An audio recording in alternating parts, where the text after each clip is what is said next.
Engineers from all walks of life converged on Abuja for the 22nd Engineering Assembly with the theme Accelerating National Development, the Role of the Engineering Profession in Nigeria.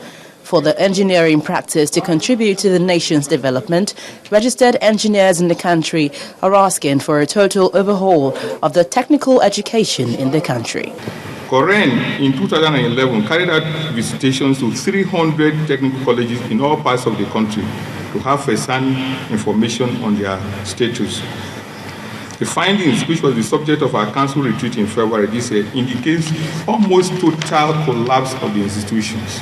Supporting the call by engineers, Governor Ibrahim Shema lamented the spate of uncompleted projects in the country. Nigeria, for a long time, has been littered with so many uncompleted projects. When I came on board as governor in Katsina State, my first major task was to ensure completing of all ongoing projects I found on ground.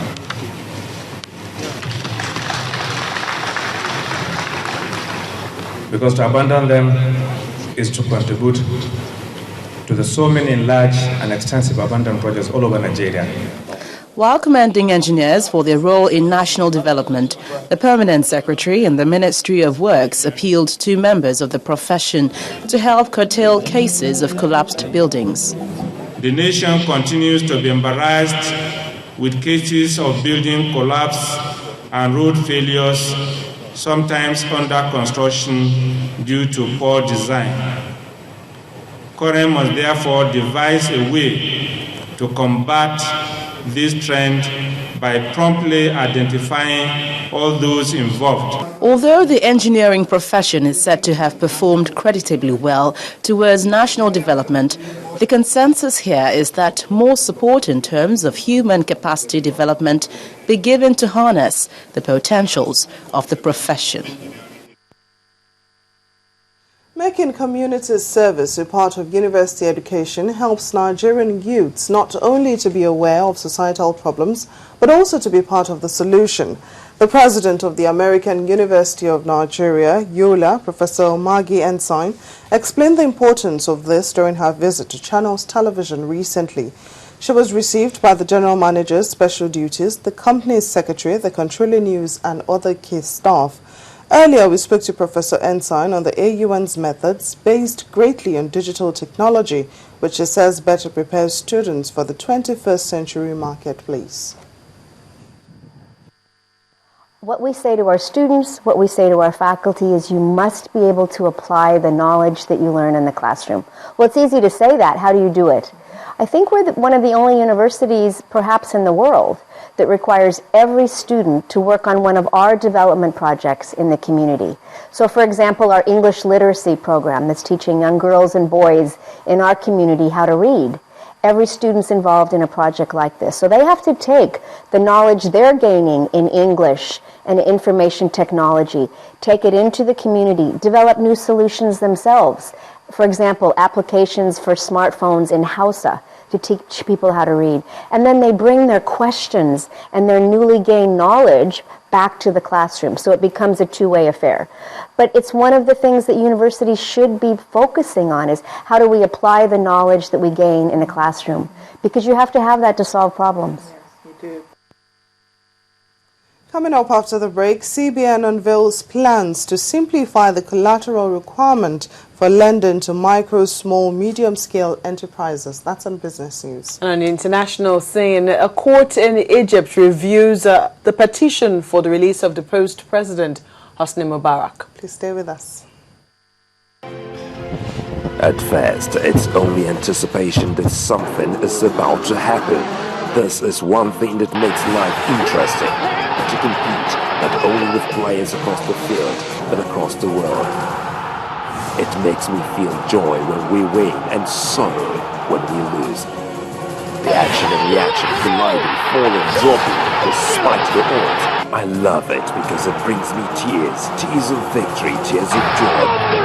The skill that leads to the pass that leads to the shot that leads to the goal that determines the ultimate. Channel Sports, defining the moment of true sports.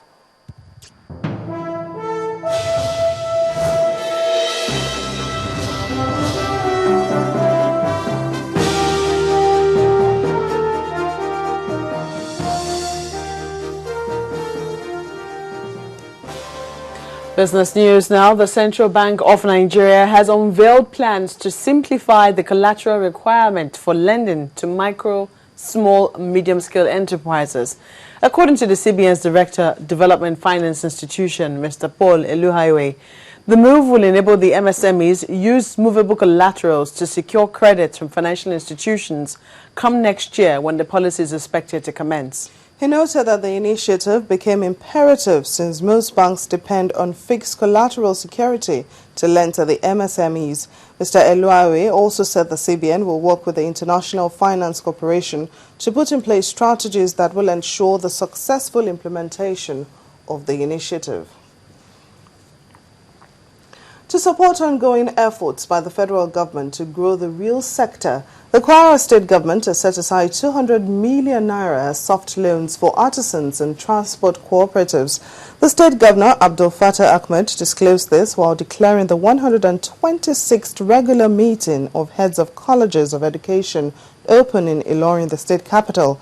Governor Ahmed adds that his administration is determined to reduce the number of unemployed youths in the state by providing the necessary skills needed to become self-employed. The governor also promised to improve budgetary allocation to the higher education sector and establish more vocational centers to boost entrepreneurship across the state. So the commodities market, crude oil prices slipped on the $110 per barrel amidst worries that the Federation would curb its monthly $85 billion bond purchases from September. Brent crude for October delivery tumbled by 42 cents at $109.73 per barrel, while U.S. October oil knocked off 27 to $104.84 per barrel. Traders say the political crisis in Egypt and labor unrest in Libya remains a source of worry over supplies, as about half of Libya's more than 1.2 million barrels per day export capacity remains shut down due to civil unrest. Now, moving away from business now, and all eyes are still on Egypt, where the country has been experiencing a lot of deadly rallies lately. And the man who prompted the protest in 2011 will soon know his fate, as the court in the country is due to review a petition for the release of deposed President Hosni Mubarak.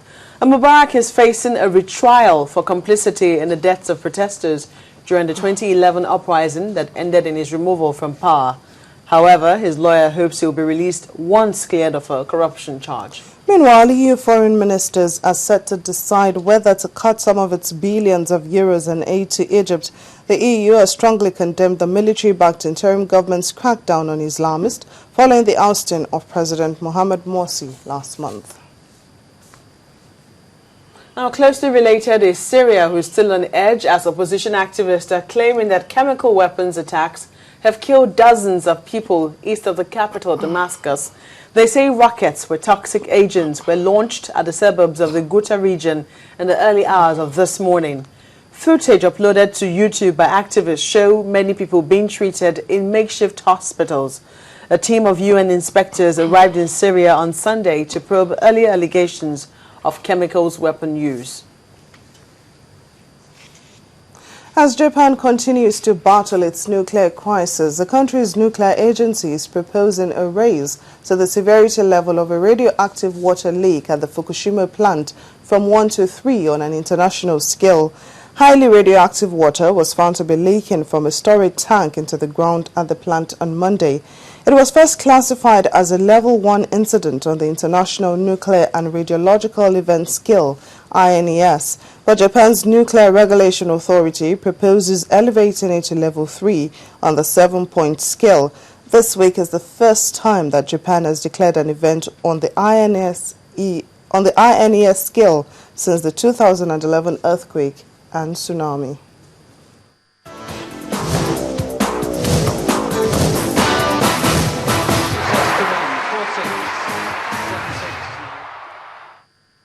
Welcome to Sports News. Ahead of the maiden Lagos International Table Tennis Classics, Nigeria's best-ranked players Funke Oshonaike and Segun Toriola said their pedigree will give them an edge over their opponents. Now, the players have ruled out any